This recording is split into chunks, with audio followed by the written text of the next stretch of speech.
What's happening, YouTube? Owen here from Dark Entertainment, the place to hear tales from Wales and afar. If you're into creepy stories donated to us by people like yourselves, then feel free to like and subscribe, and hit that bell icon. Now, let's get into the video.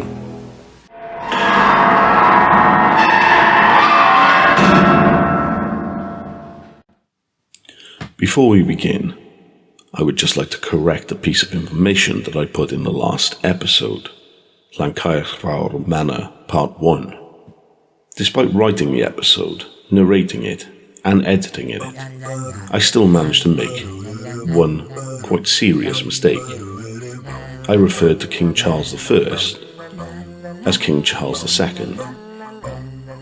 Once again, I apologise for the mistake, and I hope that Lee from Llancaiach Fawr Manor doesn't beat me with the idiot stick. Anyway, on to the video. As mentioned in the previous video, there are hundreds of stories associated with the manor. So many that I will only be focusing on a handful of them.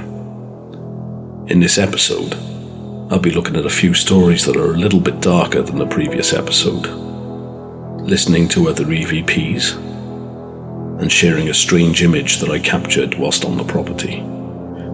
At the end of the last episode, I featured an EVP that was captured by a member of staff at the manor. It featured a ghost who identified herself as Hermione. In the following EVP, it was captured in one of the bedrooms of the house. In this audio file, you can hear Lee asking the spirit if they could manipulate a cushion on the bed next to him. Over on the bed to my right, there is a pillow leaning up against the headboard. If there's anybody here who would like to make their presence known, like to make themselves apparent, then could you push the pillow over for me? Just give it a little tap. See if you can get that pillow to fall over.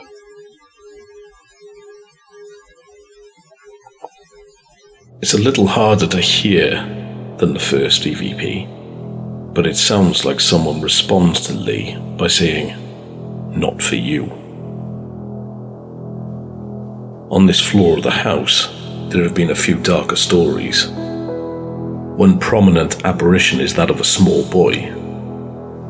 This boy is rumoured to have fallen from a window in the rear of the house in 1906.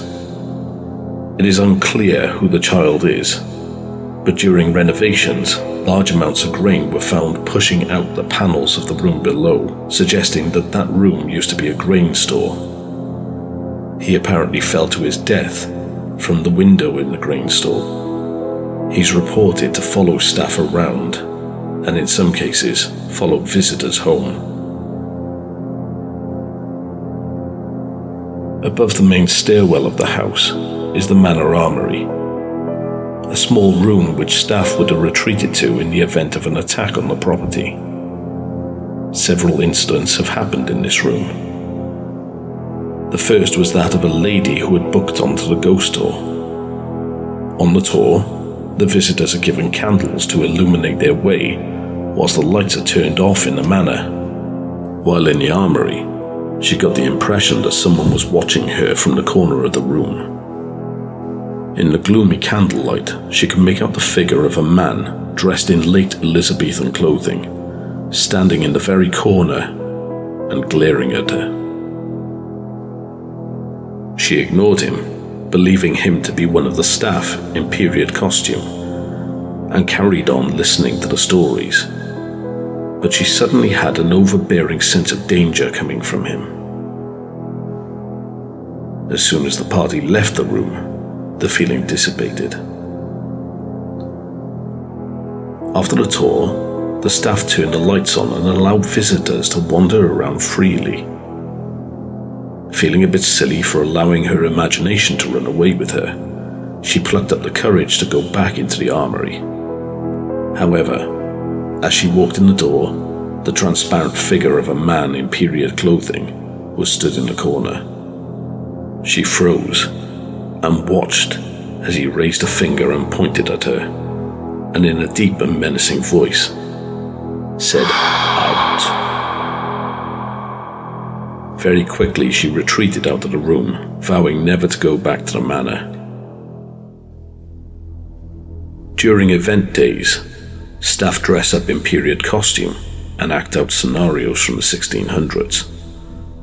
During one such event, one of the staff dressed up as Lady Pritchard and her two daughters as the last surviving members of the Pritchard household. Once they had finished hosting the open day and the manor was closing up, her eldest daughter, who was 3 at the time, wanted to see the house. She skipped along the corridors of the house and then rounded the corner of the armory, at which point she stopped still. She then slowly retreated out of the door and cowered around the corner with her hands clutching her ears. When her mother spotted her, she ran up and asked what the matter was. Her daughter, who was visibly shaken, pleaded for them to go. Once out of the house, she told her that there were 2 men arguing in the corner of the room. They had been the only people at the house at the time, and her mother had not seen anyone in the room as she picked her up. The little girl is now 20 years old and still maintains what she saw and refuses to go back in the manor.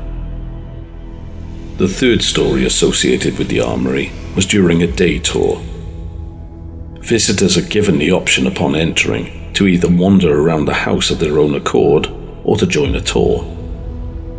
One visitor chose the former and began making her way around the property. When she entered the armory, however, she was immediately thrown against the wall by her throat and held there.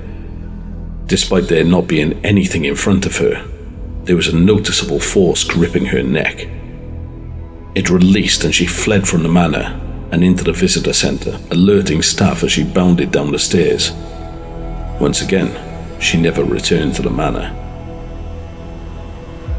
One evening, Lee was setting up the main hall for a ghost walk when he had the sensation of being watched. He turned to see a black shadowy figure standing in the doorway to the main hall, the size of a child. As he watched, the figure seemed to dart off in the direction of the stairs. He followed and saw the shadow on the bend in the stairs, looking over the top step at him before shooting off in the direction of the kitchens. When Lee searched, he could not find any sign of the figure. To this day, he doesn't understand what it was. The manor itself is very much like many other Tudor-era buildings, apart from one quite creepy aspect. During the 1600s, it doubled as a courthouse for local matters. Land disputes and minor crimes such as petty theft. Larger crimes such as murder or rape were dealt with in Cardiff, approximately 18 miles away. However, the manor holds a dark secret. During the Tudor and Stuart period, as previously stated, the general population were highly religious. Despite the differences in religious factions, they both shared one very real fear: the fear of witches. Witches were considered the work of demons and performed black magic. They had the ability to fly and could inflict curses on families. Suspected witches were held at the manor whilst awaiting trial in Cardiff. As a precaution, many of the houses from the Tudor period would place witch marks on the chimneys to stop witches from entering the house at night. Marks of the Virgin Mary's protection, known as Marian marks, were placed on the windows. All of these are visible at Llancaiach Fawr. But where Llancaiach Fawr differs is in the sheer volume of them and their locations. Experts have concluded that not only were witches' marks placed there at the time of construction, but other, more sinister marks were placed there as well. A preserved demon trap was found carved into the beams of the attic. The concept of a demon trap was to lure the demon there by allowing it to follow the trail, and then to box it in. Whilst looking at the trap, a large crack was heard behind us. Lee, my girlfriend and I all jumped at the sound. Lee and I both began pushing on the beams to see if we could replicate the noise, but were unable. Little did I know, my girlfriend was now on the verge of soiling herself through fear. We left soon after. On our way out, Lee showed us one last room. It was the steward's room, a small attic room on the other side of the house. What makes this room unnerving is the sheer concentration of witches' marks in the room. Whoever lived in this room was clearly terrified of something happening to him. Witch marks are not just like burn marks on the wood, or careless marks made by someone leaving a candle around. People during the 1600s were highly conscientious when it came to fire safety, since candles were their main source of light in winter months and at night. The marks you see in this picture were made in fear. I tried to replicate this on a piece of wood. It takes about 20 minutes to make the mark like this by burning it, scraping the ashes to create a gouge, and then repeating the process. Whoever lived in this room lived there in utter terror. On a separate occasion, I went back to look at the demon mark. Whilst looking at the demon mark, I had to turn the flash on my phone on. As I was leaving this area of the attic, I realized that I hadn't taken a photo of the attic itself. I turned and took a photo. This is the photo that you see. I decided that I should take one without the flash. I turned it off and raised my phone. As I peered into the darkness through the screen, it began highlighting the corner of the room and informing me that someone was standing in the darkness. My blood ran cold, but I took the photo anyway before scuttling away as fast as my little legs would carry me. It was only a day later when I realized that I hadn't actually looked at the photo of the darkened room. I brightened the photo, and right where the phone highlighted someone stood is what looks like a dark shadow stood between the two beds staring directly at me. Whether it's a trick of the light or something genuinely in the darkness looking at me, I couldn't say. All I can say is, if you do go there, there's a strong possibility that you may encounter something. There's a video due to be released by Sam and Colby on the 28th of August, based in Llancaiach Manor. A link will be provided to their channel in the description. If you've made it to this point in the video, then you get to witness the final result of me creating my witch's mark in the shed.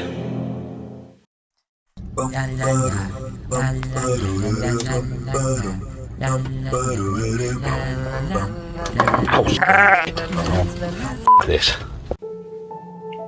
Once again, thank you to Lee from Fawr, Logic of the Gods, for granting me access to the house and holding my hand while I whimpered like a toddler. And a big thank you to the staff at Llancaiach Manor for their assistance with the stories and information. I would highly recommend visiting the manor if you're interested in history or hope to have a strange experience of your own.